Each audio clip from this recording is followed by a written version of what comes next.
What do you think? I think we're dead meat. Real dead meat.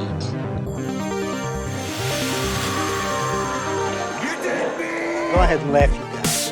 If I ever find a little bastards that did this, they're dead meat. Welcome to the Dead Meat Podcast. This is an extension of my horror channel on YouTube, Dead Meat. I'm James A. Janice. I'm Chelsea Rebecca, and we're boyfriend and girlfriend, and we like to get scared together. Yep. And today Fuck. we're going over Maximum Overdrive, the only movie Stephen King has ever directed. He also wrote it, if you couldn't tell. I can't form comprehensive thoughts right now. Yeah. This is a fun one. This was released in 1986. Oh, really? Yep, 86. King was coked out of his mind during production. I asked you during the movie if this was super coked up Stephen King. I wasn't sure, but I read afterward that confirmed of after. course it was. Of course it was. This is the most cocaine-fueled movie I've ever seen. It's pretty bad. King was probably the 80s were probably his like reigning period of superstardom. I mean, they gave him a movie direct. So When did he release it? it was very late 80s. Okay. Yeah. So he would have already released Carrie. Oh yeah, Carrie's first one in The the Shining. late 70s. Shining, Pet Sematary, I think. Yeah. So many books. Salem's Lot. Mm-hmm. Yep. The Stand, probably. Yeah. So they gave him a movie, They gave him a movie. and this is what happened. Stephen King has since fessed up to how big of a piece of shit this is. When asked It what the sucks. worst adaptation of one of his stories is, he said it's this. Good on you, Stephen King. It's so bad. It's real bad. It's such trash. I had a great time, but it's trash. Mm-hmm. Let's do it. Yeah. Let's talk about Maximum Overdrive. Oh my god. Which starts with a giant block of text. No, this is the second movie we've watched where there's a text wall that I have to read before the movie starts. Yep. And the text wall explains that Earth is passing through the tail of a comet. And it'll be there for 8 days. Yep. Yeah. And then we see some machines start messing around. A marquee says, "Fuck you."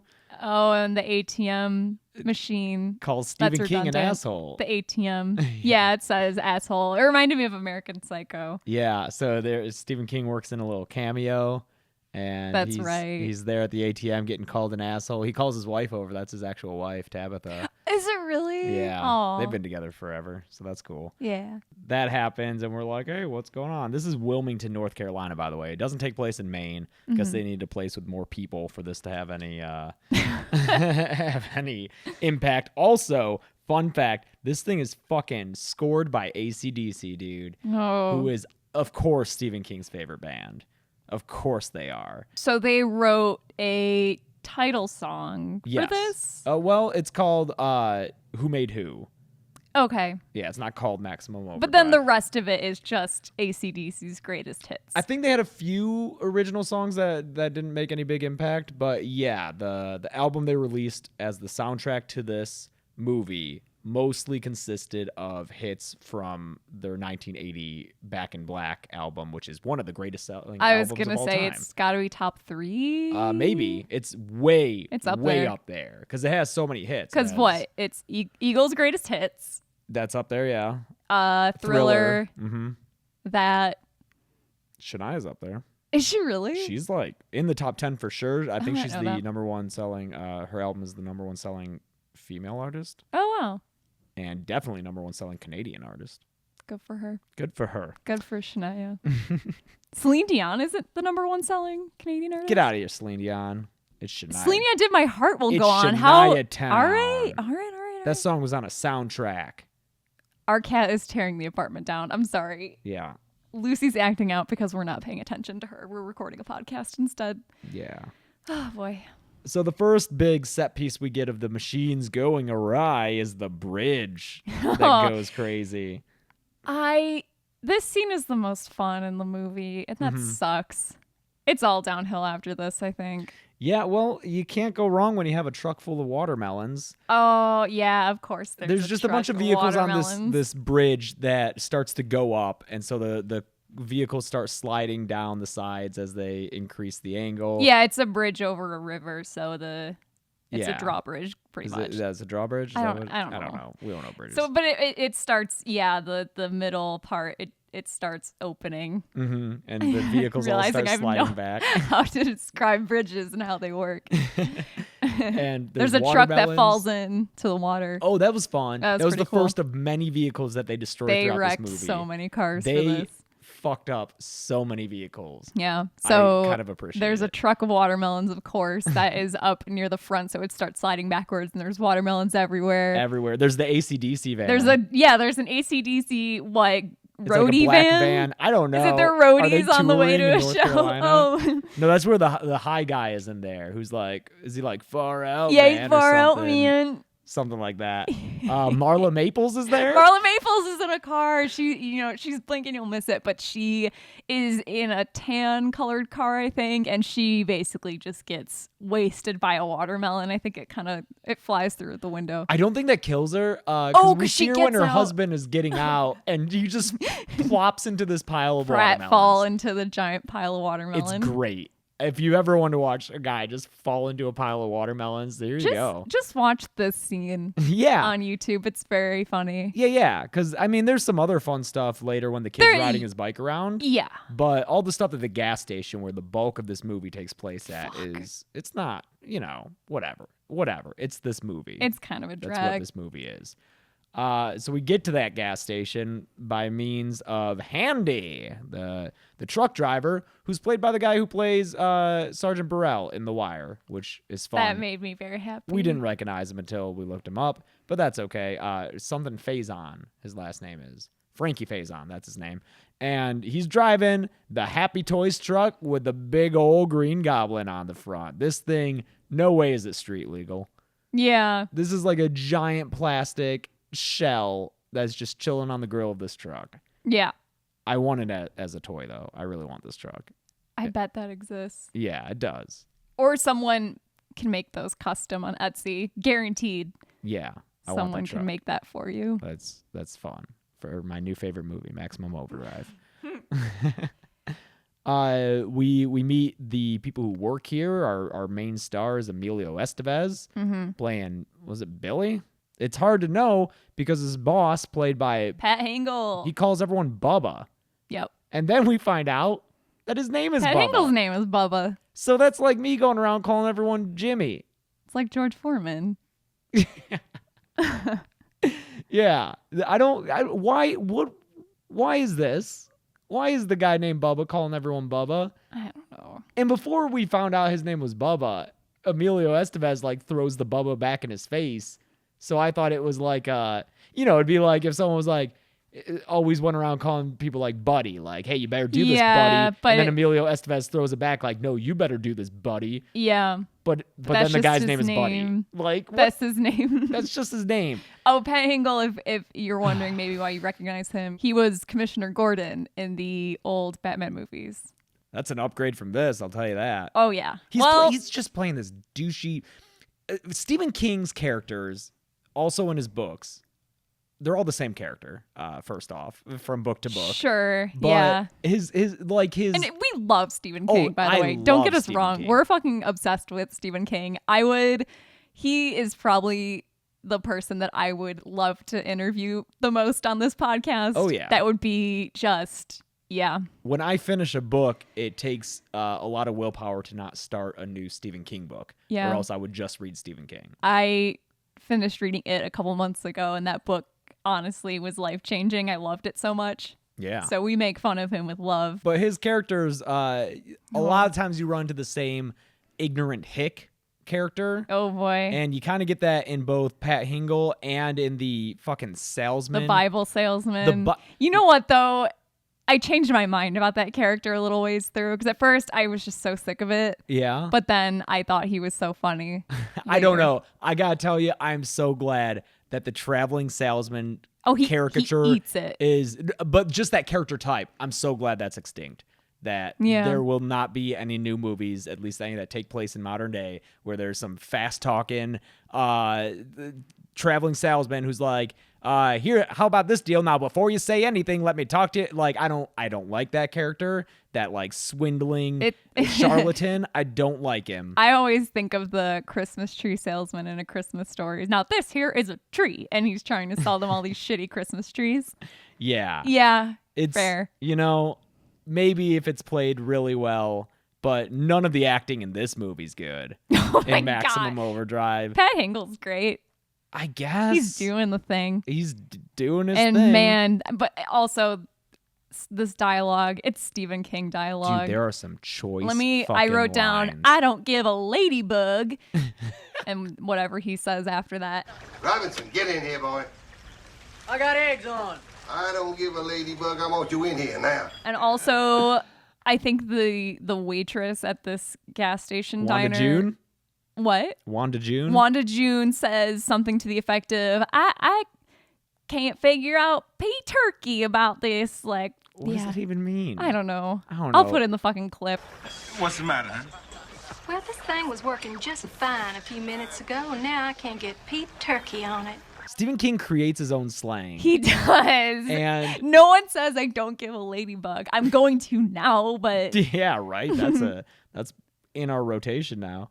The machines begin to continue to come alive and shit. And the first time we see it happen here is in the game room of this gas can't station. believe where this. Who would have guessed?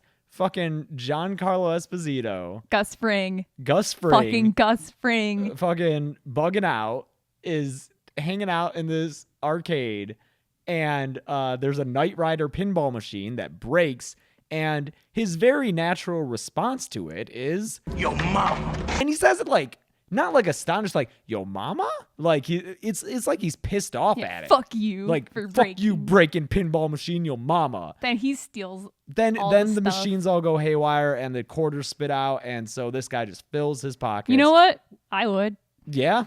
Yeah, if I'm in an arcade and no, actually, no, I'm a really guilty person. I would go Yeah. tell someone. I didn't think you would. Yeah. I think, I just legitimately, honestly tried to think about what I would do. No, I'd go find an authority figure and tell them.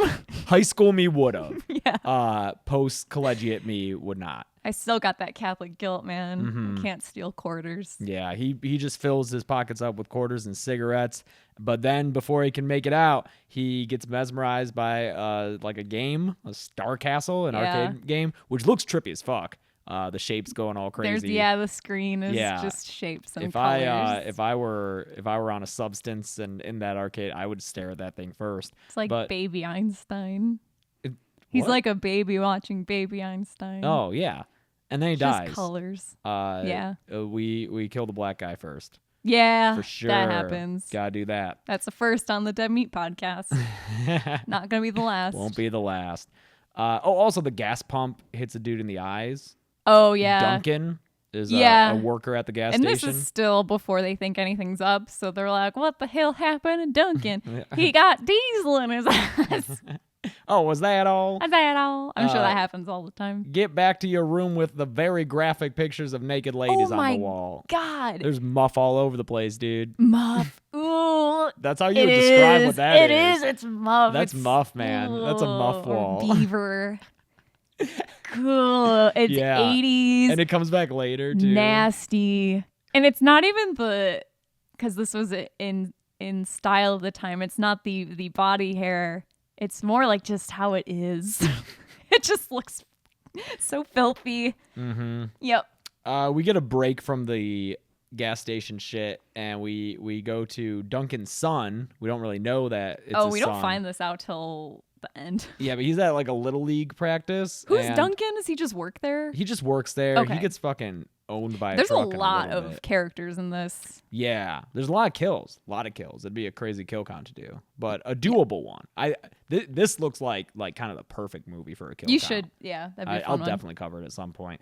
But there's the little league game, and the fucking coach goes to a vending machine and just gets wrecked by these cans of soda coming out of the machine, Yep. hitting him in the crotch, just busting his dome open. Yeah, I was just imagining all the kids seeing their coach getting knocked out and all these free cans of pop shooting out and them all being like, yay! But then all At first they kind of were. Yeah. Yeah. But then they all start getting taken out by what's- these cans of pop. Yeah, I think the cans killed 2 of the kids. There's definitely 2 kid bodies that we noticed. Yeah, but then a third kid is riding his bike man. and fucking eats shit on his bike. Steamroller And then out his of fucking steamroller- nowhere. Yeah. Where was that steamroller? Steamroller out of nothing just fucking mows down this fence. Dude, it mows down the fence and then it mows down the kid. It flattens a kid. You see this kid just get pancaked. Oh, It's it's great. great. It's so great. Okay,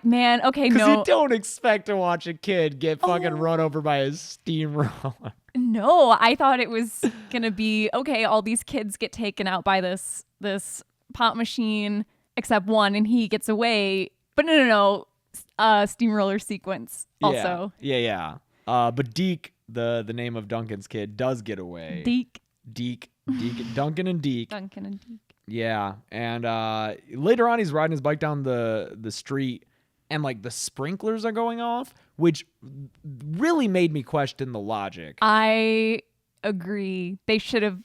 It's a cool shot Yeah, to have all the yeah. sprinklers going off, which is why I think they did it. And the sequence of him riding his bike around, seeing all this shit, is one of the most fun parts of the movie because Yeah. there's a lot of variation. But I'm just saying, if this movie came out now, there'd be so many videos talking about how the universe or logic or continuity of the machines doesn't make any fucking sense. Well, it definitely doesn't. It doesn't, but Because here are some of the things that are affected by this comet dust, I guess, and are coming alive. Okay, clocks, radios, trucks, obviously, electric knives, sprinklers, but not bikes. not bikes. Not bikes. They don't have. I guess they're simple machines. Yeah, they don't have an engine. But neither do sprinklers. Well, it's. Oh. Yeah. That's just water. Not cars either, apparently. That is a big. Because later on, is it Yardley or Yardley? How do you say that? Oh, shit. Yardley We should have Smith? looked at. I'm just going to say it's Yardley Smith. Her and her new husband are driving around in a car, and their car never betrays them.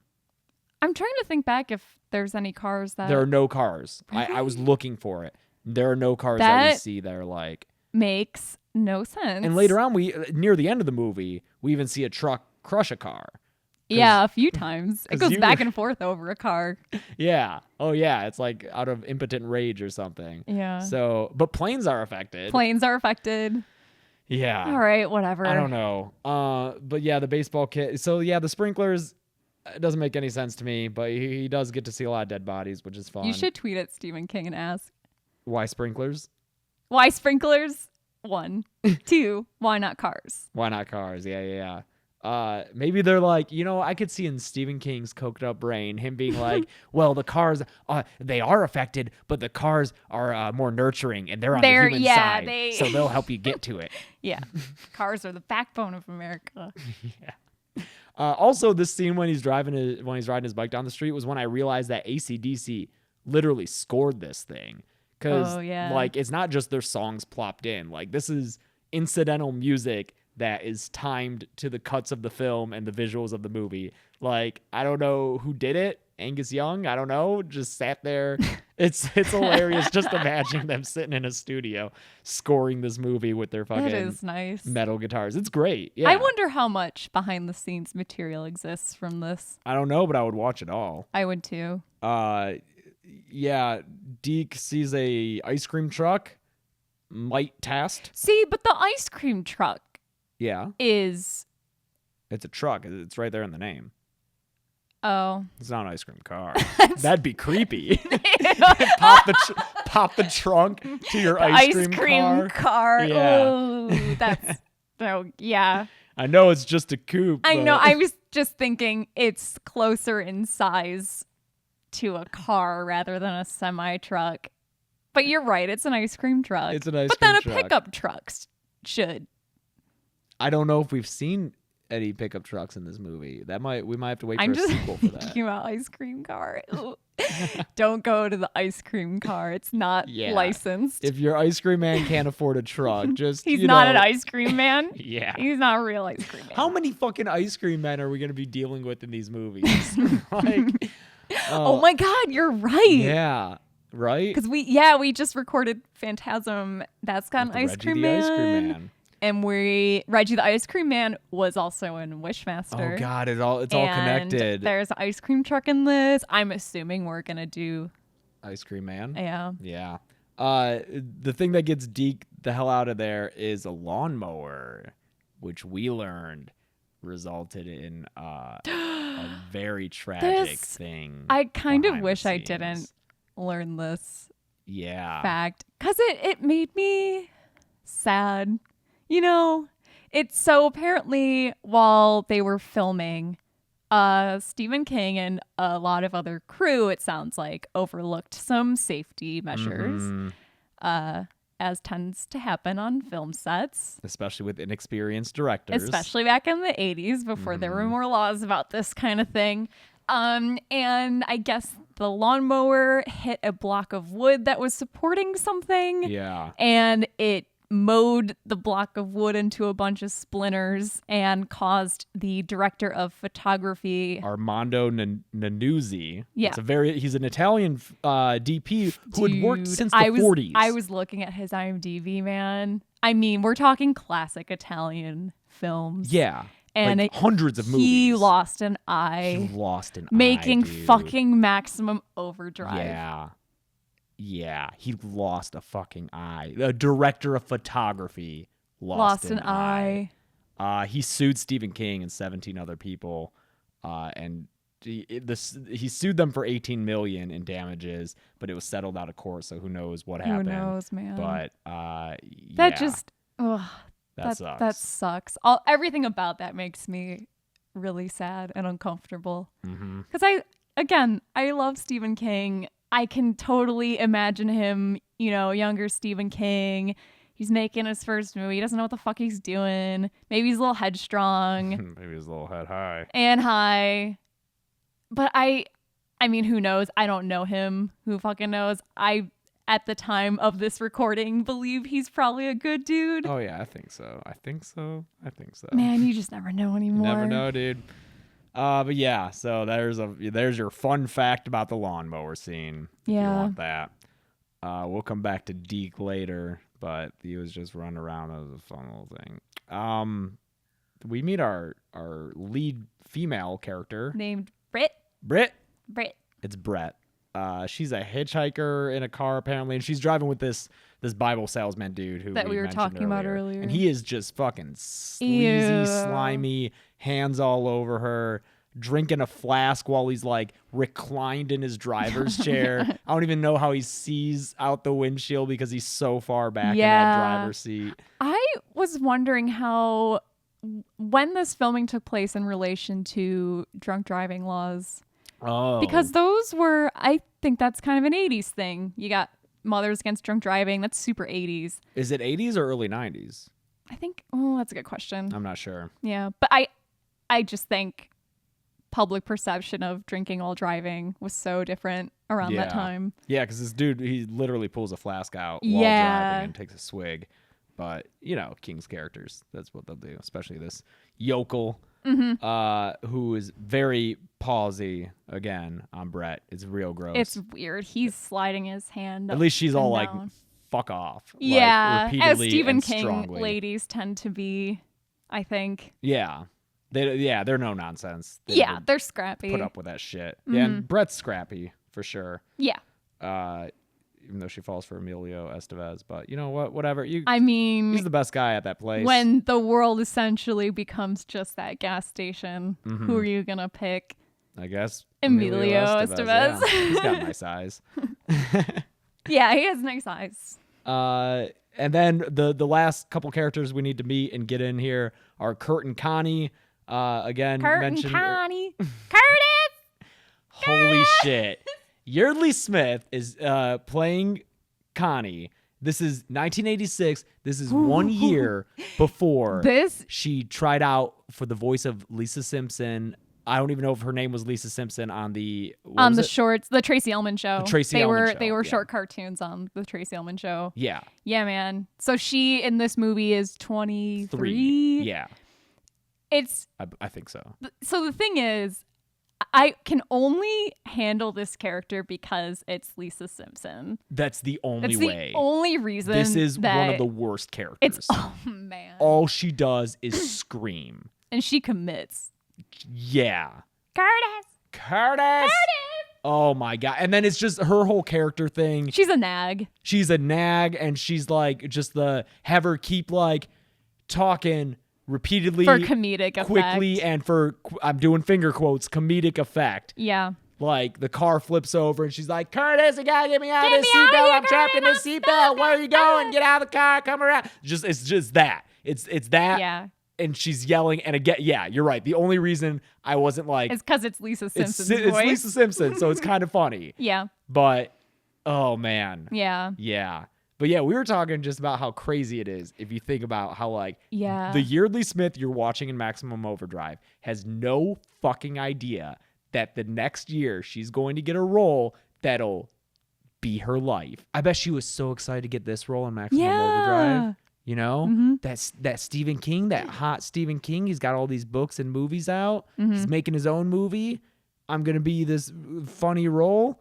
Height of my career. Height of Maximum your career. Overdrive. Yeah. Oh, Yeardley, you wait. You just wait a year. Oh man. Yeardley. Yeah, just wait a Yeardley. But yeah, she's Connie. Her husband's Kurt. He's a nice guy. He's a nice boy. Curtis, yep. And they find a dead body at one gas station, and so they go to the gas station. And do we have all our fucking characters there yet? I think so. There's a lot. It's very reminiscent of The Mist to me. Yeah. It's another Stephen King story. Pretty large cast of characters that are all stuck in one spot. Yeah, together. And they're stuck there because all the trucks have come to life and are circling this convoy. What? Convoy. You know a convoy? No, what's that? We got a little convoy. Ain't she a beautiful sight? I'm playing it over this audio right now. Okay. Oh yeah, that's great. It's a very good song about trucks. Oh, okay. From the 70s. Yeah. Well, the trucks are like that's this movie. Yep. Is these trucks trapping these people in this gas station? That's what we get. So hope you're interested in that. I wonder if the trucks are rebelling because the 70s were trucker culture and trucking was a whole thing. Like trucking was cool in the 70s. And maybe there's some post 70s depression from the trucks. Yeah, trucking lost its style in the Reagan era. Yeah. Yeah. Bummer. These trucks drive circles around this gas station so much. This movie caused global warming. Yeah. Like these trucks. If you look on when Al Gore during an Inconvenient Truth is on that fucking cherry picker in front of the screen, he's got his little chart. There's a spike on that chart. It's Maximum Overdrive. It's fucking Maximum Overdrive, dude. Between the semi trucks and the bazookas that get fired, like, and they explode so many cars. This has got to be at least 2 Gulf Wars worth of emissions. So before we watched this, my idea of Maximum Overdrive was just trucks launching themselves at each other. Why at each other? I don't know. They fight James, each other? I don't know. Because that's more fun. No. It's better to watch. No. Because you get trucks fighting each other. You don't get shit like Duncan getting plowed over by I know. a truck, it's a lot of fun. or a kid getting flattened by a steamroller. I don't know what I was imagining. Maybe truck races. Like, what? I don't know. But what I got was trucks driving kind of slow in a circle around a gas station for an hour. Yeah. But you also got choice dialogue, like, I think I just loaded my pants. Curtis.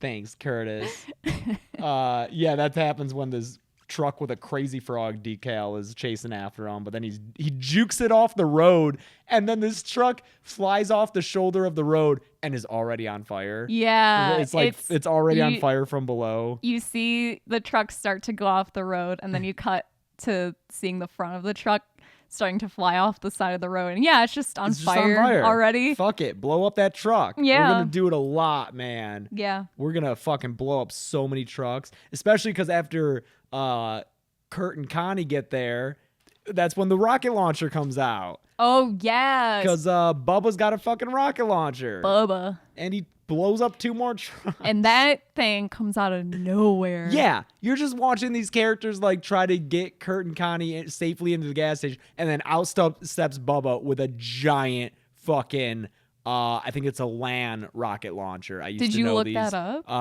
I saw it in the description of the Wikipedia for this movie strangely gets very specific when it comes to the trucks and weaponry that is described. I bet. Yeah, but I did recognize all these names from playing war games, like first-person shooters, and the LAN rocket launcher I think was in Battlefield Vietnam. Probably. I don't know, just anything that is a long kind of tube that just resembles a You potato, just call it a bazooka? a potato launcher. Yeah. It's a bazooka. Okay. To me.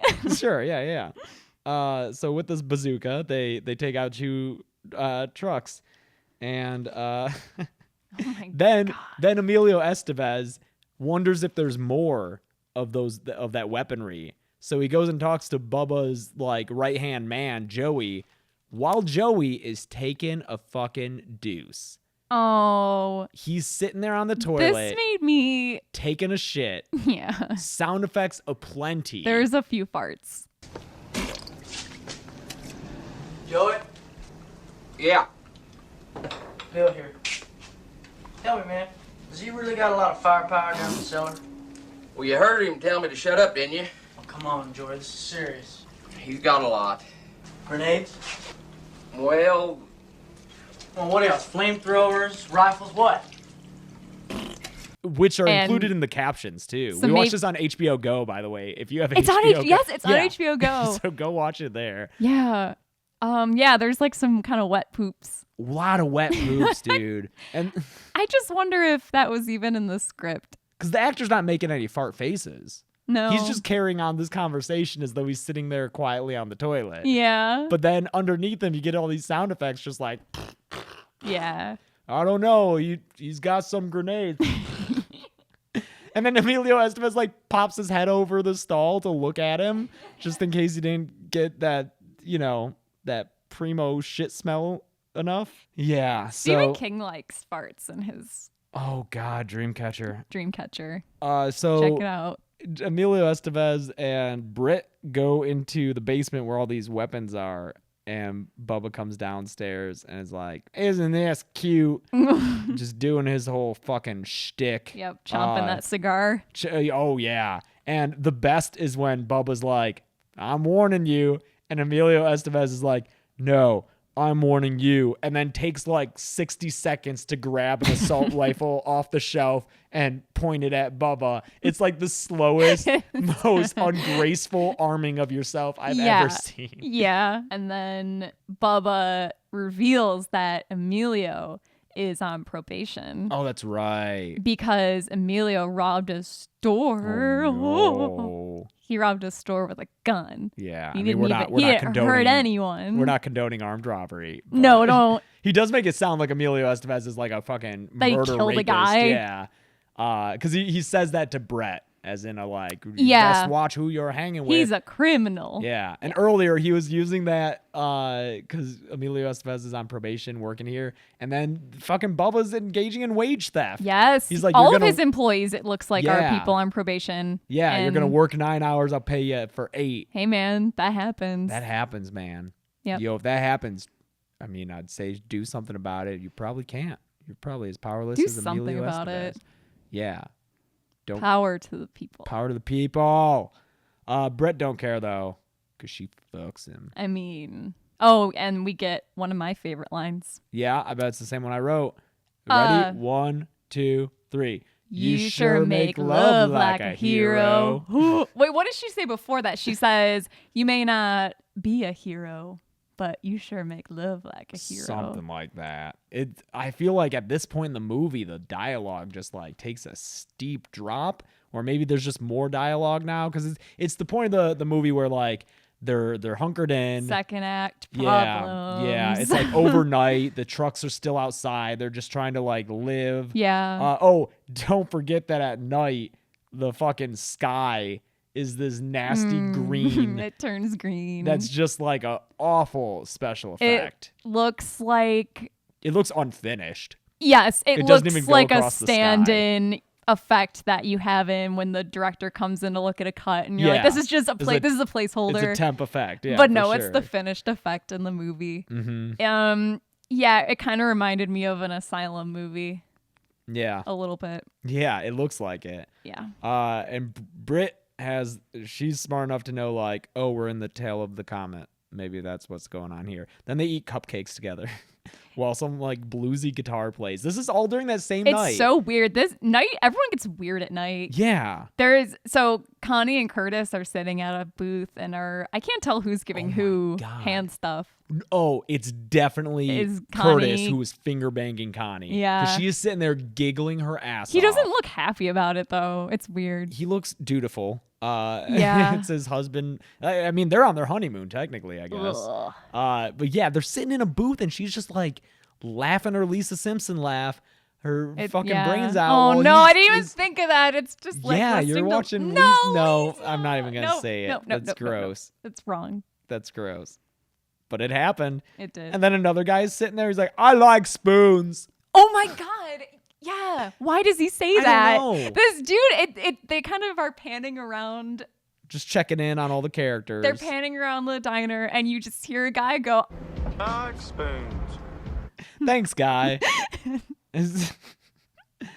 Wanda June starts to go nuts. Earlier, she was Oh cut by an my. electric knife, which was a fun scene. and she starts screaming at the Yeah. trucks. We made you. We made you.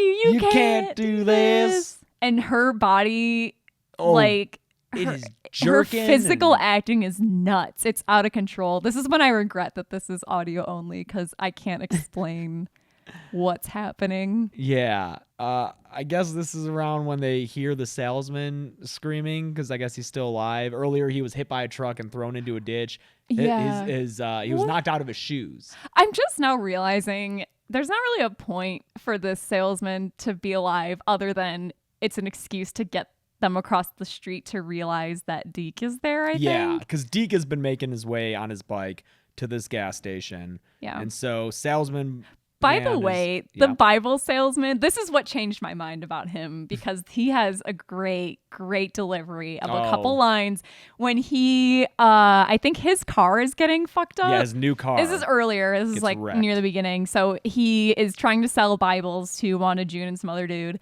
And he realizes his car is getting wrecked. So he stands up and he drops immediately his whole act. And he goes, son of a bitch. And Wanda June stands up and he pushes her. He's like, get out of my way, bitch.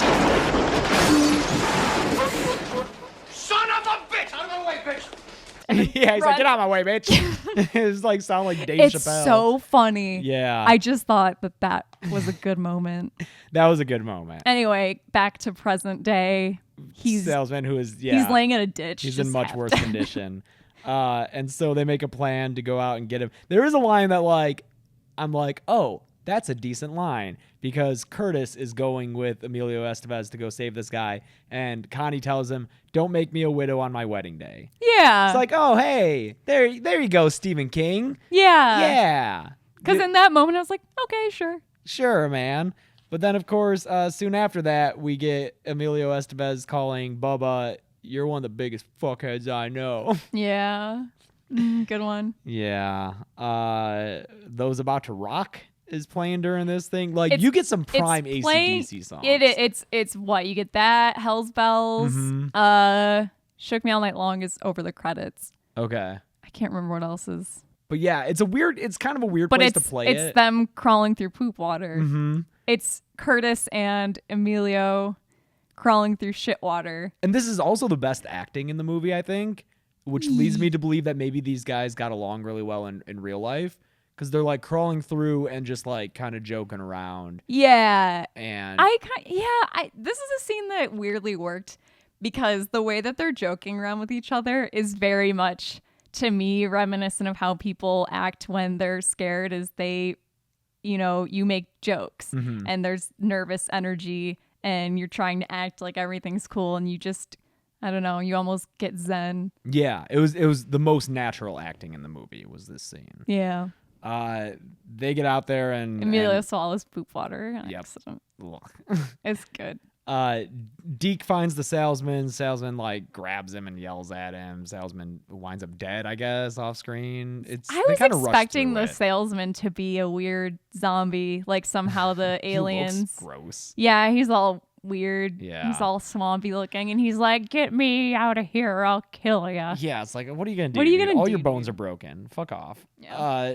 So he just dies, I guess. It was really just an excuse to get Deke with Emilio Estevez and get them back to the gas station where another bazooka is fired. And is this before or after Bubba straight up just tells with no sense of ceremony at all that Deke, oh yeah, your dad totally got hammered by a steamroller. Yeah, tough luck, kid. Yeah, or a truck, not a steamroller. Yeah. Oh, I wish. Yeah. Yeah, so Deke finds out his dad is dead. Womp womp. Sucks. Deke's man. a good actor. Yeah, Deke's not bad for a kid actor. Yeah. He's just that Stephen King young boy character. He's profane. Yeah. Plays baseball. Plays baseball, rides his bike, you're- swears. You did bring up that in Stephen King stuff there's always baseball, and yeah, I'm remembering just now that there's a ton of baseball shit in it that Is there? isn't I wasn't in the sure movie. about Yeah, it. there is. Yeah. Yep. With the book that long, there has to be because he loves baseball. He finds a way to put There's baseball always in. baseball. Yeah, for sure. Wow. Okay. Yeah. Is there baseball in Carrie? I can't recall. Do they play Probably a little bit somewhere I'm like on sure the there news or is. some shit. Yeah. Britt gets called a road twitch. Yeah. What is that? I don't know, but I hope it's Road real. twitch. Road twitch. It's used twice. Yeah. So it's not just a throwaway. Oh, then the problem vehicles show up. You get a bulldozer and a Jeep, an army Jeep with a mounted machine gun on it. And they show up, and this is when that dude busts in the room and is like, what the fuck's going on here? In an expert delivery. Yep. What the fuck? And even though Bubba is able to land a bazooka shot on that bulldozer, because that bulldozer can fucking wreck that building for sure. The Jeep shoots him and a couple of others and kills them. So Bubba's dead. Mm-hmm. It even gets Wanda June. She goes out there with a gun, with a bazooka. She goes out there and just takes it like a champ. She's dead. Yeah. But she kind of has her final say.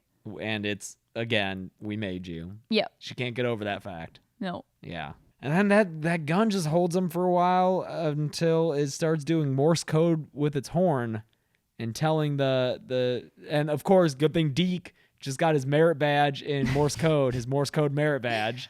So he's able to transcribe what the Jeep is saying. Yeah. And it says, fuel us. We won't kill you if you give us gas because they need gas. Yeah. But then it says if they don't give them gas, they'll kill them. Yeah. So, and then is this the best line of the movie though?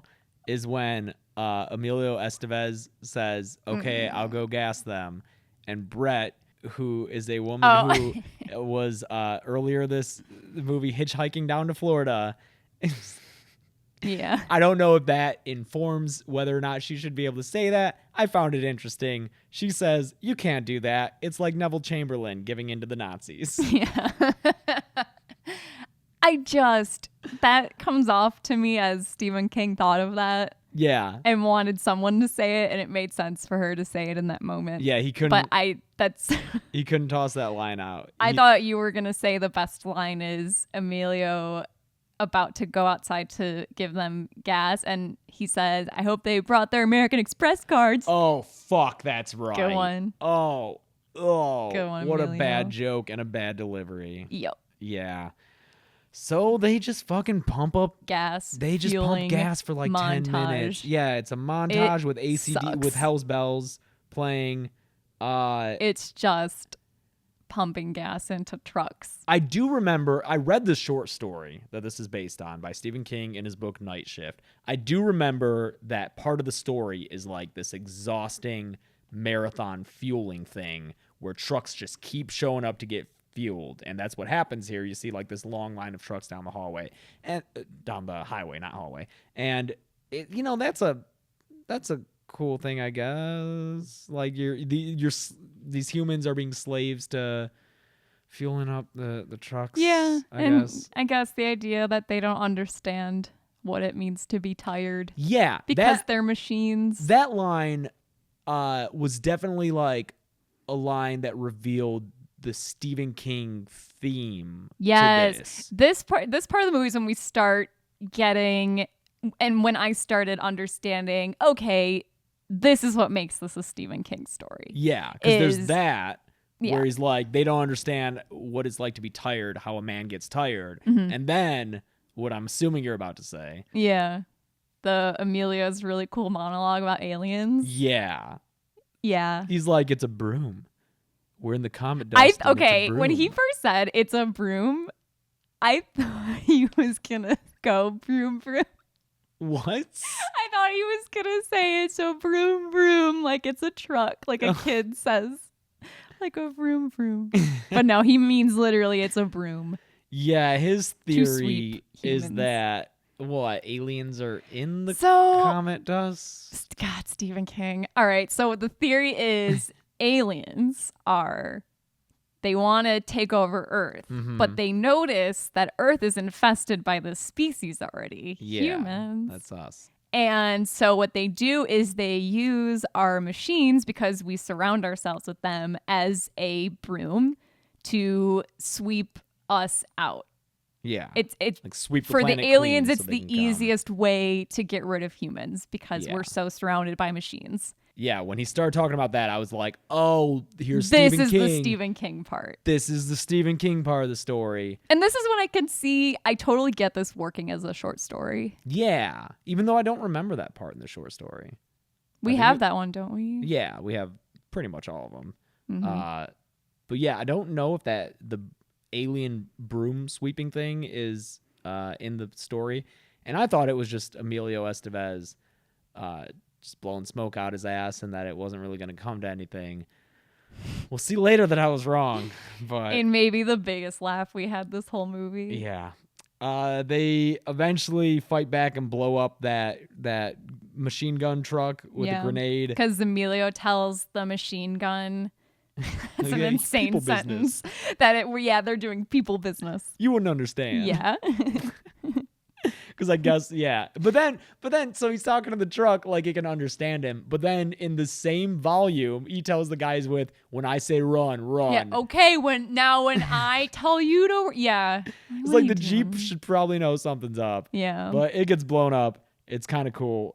And then they jump into the gas station and there's just a butt shot. It's a shot of Emilio and is it I don't even Frankie know if this- Faison? No. I It's forget just who another dude. It's another dude. It's I a shot think. of Emilio and another dude's butt, because they jumped into the gas station through the window Or the door, or the whatever. door, and they land kind of like on their knees with their Yeah. heads on the ground, like they're kind of like duck and cover with their butts in the Yeah, air. and Brett's like, I've never seen a hero ass up like that. But then you see in the blocking that that's not her point of view. Yeah. She's not behind them and seeing their butts. She's like in front of their heads.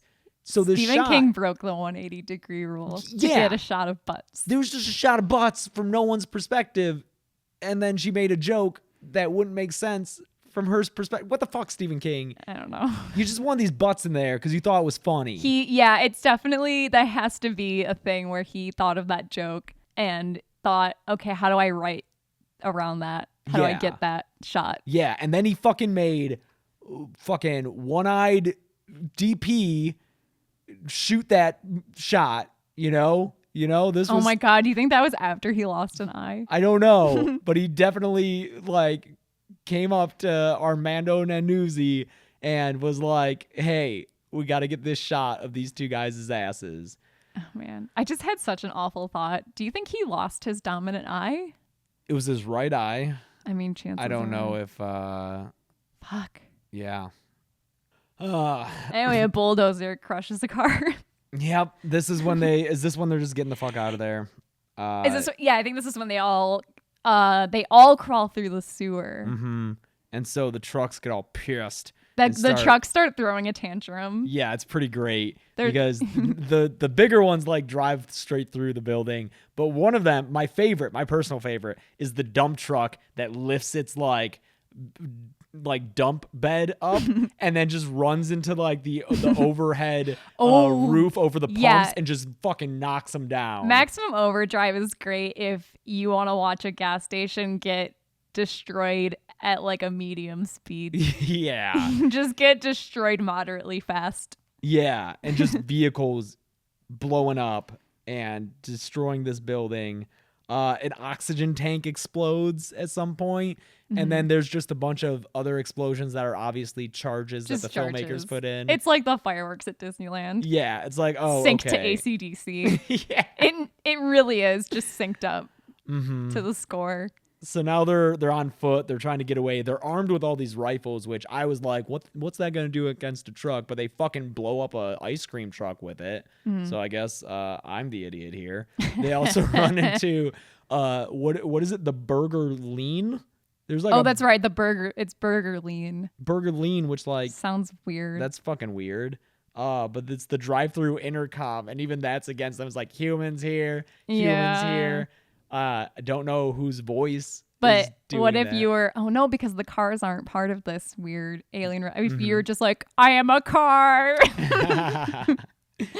That intercom gets fucking wrecked by Deke, who steps up to it with his gun. It looks like a little SMG, and you called the line. He was like, "This one's for my dad." And he shoots the drive-through thing, and then goes, "I don't want this anymore." Yeah, that's enough machine killing for me. Yeah, and he puts down his gun.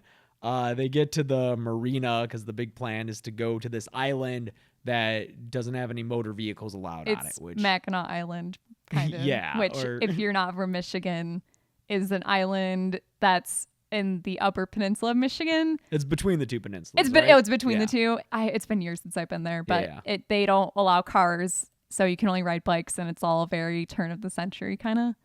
Yeah. But so you'd be safe there. So these, places like this do exist. That's cool. Good plan, Emilio. Yeah. They get to the marina. They look like they're about to be home free. And then some random fucking character, because they still have all these like red shirts. Just random dudes from the gas station. And they make it. The last shot has them all like on a boat, and there's like a lot of characters who you don't know who the fuck they are. A lot of them survive. Which is fine. Yeah. Most movies are like, oh, we're going to kill off everyone until it's just the named people. But I kind of like how this is like, no, some of the other people would make it too.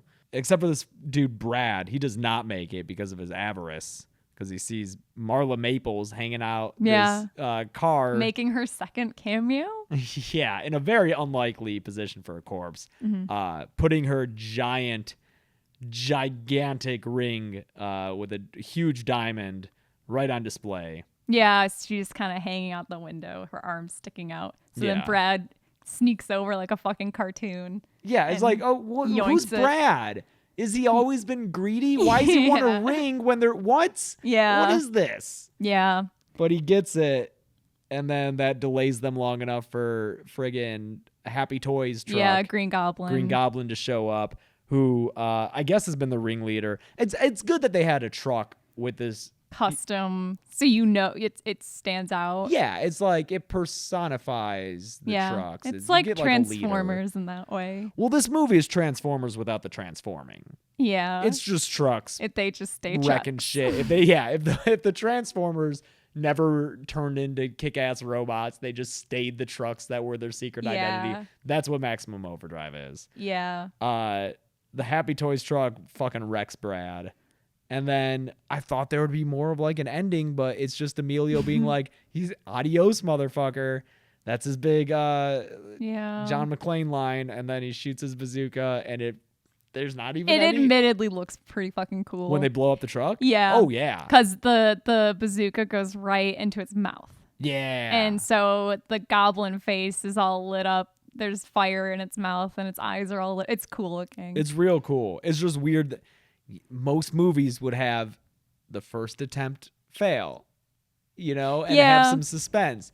But no, Emilio just turns around and shoots this rocket into the truck and blows it up. Yippee-ki-yay, motherfucker. And they get on the boat. And then they get on the boat and that's it. Except for the I epilogue hope you wrote this down. text. I didn't write down word for word, but we are informed by text on the screen as they sail away to safety. That Is AC/DC playing in the background, I think? I don't know for sure. I would bet a limb on it. Because I think it might be the beginning. You know what? I think it is the beginning of Shook Me All Night Long. Because when is AC/DC not playing in this movie? Yeah. Oh, you know what? No, you got to do, you do have to play. I don't know if AC/DC had anything to do with the sound effects that happen sometimes when someone dies. We get a very clear one early on in one of the earliest deaths, maybe when Duncan gets hit, but there's just this crazy sound effects that's like, it is shocking that had to have been the coke to make that into a movie. Yeah, because it's loud and annoying and no one wants to hear it, and yet it crops up a bunch in this movie. Yeah. Other than that, though, AC/DC 24/7. And while those guitars are playing, we find out that 2 days after, a UFO was discovered. I'm going to put the beginning of Shook Me All Night Long under you reading this so you get the effect. 2 days after, a UFO was discovered and shot down by a Russian, quote-unquote, weather quote-unquote machine. satellite. Yeah, satellite that shot it down. And then 6 days later, Earth left the comet. And the survivors are still surviving. She was a fast machine. That's the end of Maximum Overdrive. Yeah, Fuck. so the aliens were real.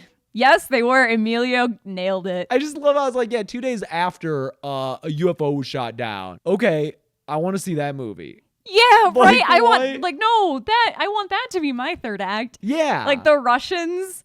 Yeah. They team up with us. If this movie was as ambitious as Dreamcatcher, we'd get it. Absolutely. Hell yeah. Trucks would only be in the first 40 minutes of that 3-hour movie. It could finally be, it could be America and Russia coming together and Russia admitting, hey, that weather satellite, it actually has a ton of nukes on it. Yeah. Don't worry. We're going to use them all to get rid of the aliens, and then we're going to get rid of all of our nuclear weapons, and then there's world peace. There you go, Chelsea. I'm going to remake this movie. That's a fun little fanfic from Chelsea Rebecca. This is actually a movie I would love to see remade. Yeah, I think it'd be be cool. really fun. If they zoomed out a little bit, that's the thing, is it could work with it narrow in scope like this, focusing on a small group of survivors. It could work and just be better because they could make it better. Sorry, Stephen King. Or they could just really blow it out. Yeah, that's and we what I could was get the whole imagining. thing, the whole global fight for survival throughout this week. Yeah.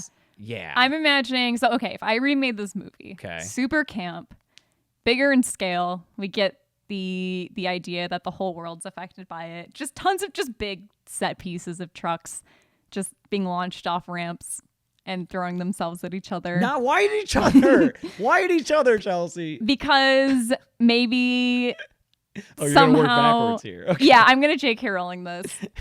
Because humans are able to control some trucks if they built them themselves by hand. I don't know. Sure, yeah. if it's someone's custom rig, and they have a bond, they have a name for their truck. Oh, okay. So there's a special bond there, and they can use that truck to fight the other trucks. But then I'm imagining maybe even still setting it in the 80s, but then using that kind of 50s nostalgia we had in the 80s. Uh-huh. You know what I'm talking about? Yeah. Because that for me makes sense with the idea of trucks and highway culture. Yeah. That's so mid-century to me.